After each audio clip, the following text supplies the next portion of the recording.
we'd like to experiment with as much as possible. Hi. Welcome. Thank you. Yeah, second album coming in about 1.5 of a month or something like that. I believe so, yeah. Yeah. What kind of things did you learn in the past year that that you yeah, showed on this record? I guess, I mean, we've been able to do it a bit more intensively, so I guess we've learned how to kind of maintain distance to judge things, because it's really important that we let our sensibilities at the forefront of the music. So I think, yeah, I guess we kind of have we've honed in on what we enjoy. That's what we do. Yeah. And do you have the feeling you do what you enjoy the most now at the moment, or? I'm really satisfied with. We're both really satisfied with what we're doing at the moment, I think. Okay.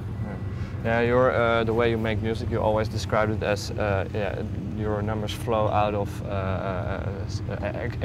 experiments, long jam sessions. But what amount of time is necessary to forge a song into a song that you want to put on a record?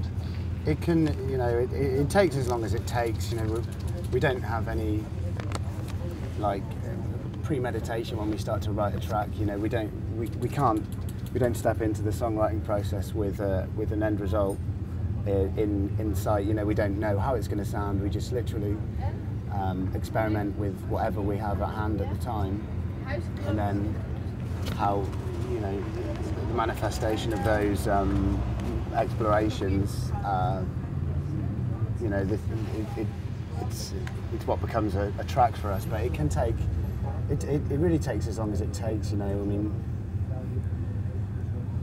you know, some of the tracks that we're even playing now have evolved so much. You know, like take for example one track off Street Horsing. I know that's the first record, but Race You to My Bedroom is actually one of the first tracks that we ever wrote, and it just went over such a long evolution until it was actually in its finished form. So you know, it can take a while, or it can take like a short amount of time. It's not really any kind of set length of time. Yeah. When do you know when to push the button? Like now it's finished. Now we don't touch it anymore.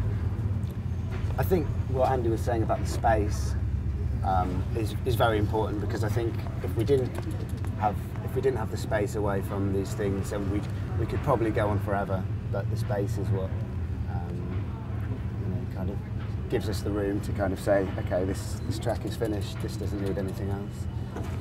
Are there certain tracks that were born on stage, like you did something on stage and you later thought, hey, maybe this could end up in a track eventually? Not yet. Not yet. Not yet.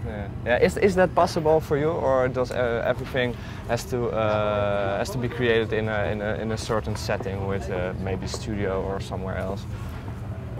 We make songs to play live.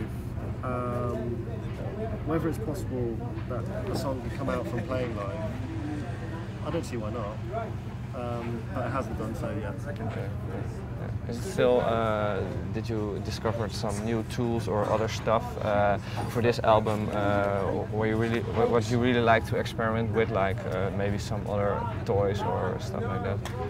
Yeah, I mean, we'd like to experiment with as much as possible, and you know, there's lots of new equipment that we've utilised on the new record as well. But we don't have any kind of like cut-off point or anything like that, or anything specifically at the moment. But you know, there's plenty of equipment out there that we probably don't even know exists yet.